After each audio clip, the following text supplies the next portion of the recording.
আহিছে? বহুত বাৰ আহিছে। আমি এইখিনিতে অলপ আগত বহুত বছৰ ৰুদ্ৰসিংহ ৰিজৰ্টত থাকোঁ। আহিলে আমাৰ এফালৰ যিমান প্ৰগ্ৰেম থাকে তাতে থাকি কৰোঁ। আজি পটককৈ মনত পৰিছে। আচলতে বহুত কথাই মনত পৰে। এবাৰ ৰুদ্ৰসিংহত থাকোঁতে হঠাৎ এটা খবৰ আহিলে যে বিশাল শেখৰে এটা গান গাবলৈ মাতিছে বম্বেত। হিন্দী গান, 2টা গান তেওঁৰ কাৰণে থৈ দিছে, এখন চিনেমাৰ গান। তাৰপিছত তেওঁ আবেলি শুই উঠাৰ পিছত তেওঁক কোৱা হ'ল কথাটো, বিশাল শেখৰে এনেকৈ পেহীয়ে ফোন কৰিছে। কৈছে হিন্দী গান গাম, মাতি দিয়া।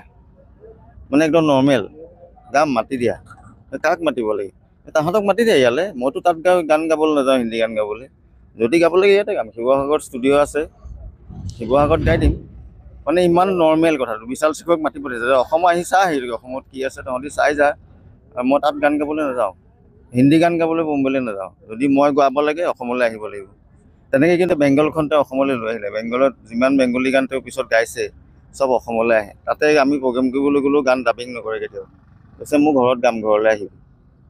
যাক যি গোৱাই ঘৰলৈ চব অসমলৈ আহে। আনকি কুমাৰ চানুৰ নিচিনা ছিংগাৰ, নাচি কাটাৰ নিচিনা ছিংগাৰ, আপোনালোকে গম পায়, গান গোৱাই অসমত আহি গুৱাহাটীত আহি থাকি গান গোৱাই গৈছে।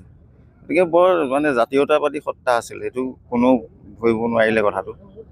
অসমখন বহুত ভাল পাইছে, যাৰ কাৰণে তেওঁ সেই গ্লেমাৰ, সেই পইচা, সেই বম্বে পৃথিৱীখন এৰি থৈ গুচি আহিছিলে।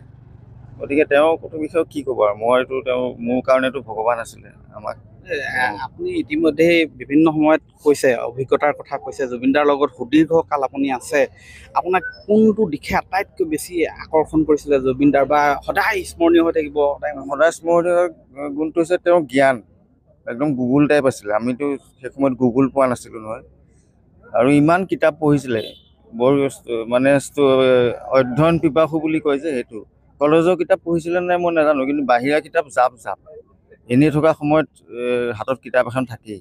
আৰু কিতাপখন পঢ়ে মানে এনেকুৱা নহয় যে ওপৰে ওপৰে পঢ়ে। আপুনি যদি সোধে আমুক কথাটো আছে নেকি কিতাপখন, আছে নহয়, 228 নম্বৰ পেজ মানত আছে নেকি, মাজতে আছে চাগে কথাটো। মানে মূৰত এনেকুৱাকৈ সোমাই থাকে। এবাৰ তেনেকুৱা এটা কথা, সত্যজিৎ ৰায়, মই অলপ দিনৰ আগতে কৈছোঁ, সত্যজিৎ ৰায় মানে যেতিয়া চিনেমাৰ শ্বুটিং কৰে, তেখেতে ঘৰতে স্কেটছ কৰি লৈ যায়। তাৰপিছত পথেৰ পাঁচালী লাষ্ট ছিকুৱেঞ্চ এটা আছিলে, বুঢ়ীগৰাকী বহি থাকে আৰু ট্ৰেইন এখন চলি যায়, সেইটো স্কেটছ আছিলে। সেই স্কেটছটো কিতাপখন সোমাই আছিলে ড্ৰয়াৰৰ ক'ৰবাৰ তলত। তেতিয়া পেজ নাম্বাৰটো কৰি দিছিলে, মোৰ এতিয়াও মনত আছে 82। সেইটো মানে লাষ্ট ছিকুৱেঞ্চৰ সময়ত আছিলে, সেইকাৰণে কিতাপখনৰ শেষৰ ফালে আছিল। কৈছে 82 নম্বৰ পেজত আছে। তেওঁ কিন্তু ক্লাছ 6 মানতে পঢ়া কিতাপখন। গতিকে সেইটো বৰ অদ্ভুত গুণ আছিলে। আৰু তেনেকুৱা বহুত ঘটনা ঘটিছে। এবাৰ বম্বেত 2টা কানাড়া গান গাবলৈ গৈছিলে TC ষ্টুডিঅ'ত। 3টা গানেই গাবলৈ মাতিছিলে তেওঁক, কানাড়া চিনেমাৰ গান। লগত ময়ো গৈছিলোঁ, মই এনেই গৈছিলোঁ, মই বম্বে বেলেগ কাৰণত যাওঁতে তেওঁ লগতে তেওঁৰ ঘৰৰ পৰা লৈ গৈছিলে। তাৰপিছত যিজন মিউজিক ডাইৰেক্টৰ আছিলে, তেওঁ খুব খং উঠিছে। জুবিন এনেও দেৰিকৈ যায়, আধা ঘণ্টা এঘণ্টা, গৈ পাওঁতে দেৰি হ'ল। তেওঁ খুব বকিছে আৰু যে মোৰ দেৰি হৈছে, মোৰ চুগাৰ আছে, প্ৰেছাৰ আছে।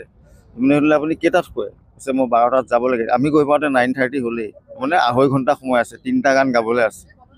তেওঁ কৈছে মই আপোনাক 12টাত ৰিলিজ কৰি দিম, মই কথা দিলোঁ আপোনাক। তাৰপিছত গান শুনিলে, 3 নম্বৰ গানটো শুনি ক'লে যে এইটো গান মোৰ ভইচৰ গান নহয়, এইটো আপুনি চানক গোৱাই দিব, এই 2টা মই গাম। এই কথা বতৰা পাতি পিজ্জা চিজা খাই গান গাবলৈ সোমাওঁতে 10টা বাজিলে। মানুহজন আৰু খঙত আছে, মানে গান শিকায়ো থাকে, গালিও পাৰি থাকে, জুবিন মৰমো কৰে।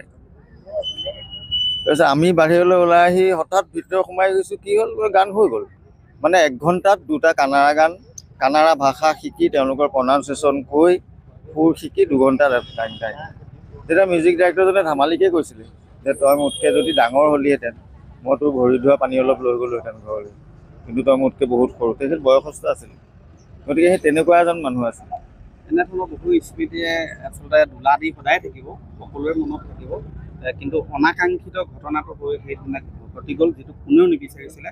আৰু এতিয়া ন্যায় বিচাৰিছে সকলোৱে, কি ক'ব?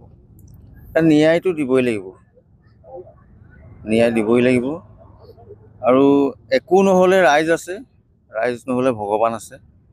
আৰু জুবিন গাৰ্গৰ ক্ষেত্ৰত যদি কোনো আদালত বা কোনো চৰকাৰে ন্যায় দিব নোৱাৰে, তে ৰাইজে ন্যায় বিচাৰি ল'ব। তেনেকুৱা পৰিস্থিতি হ'ব।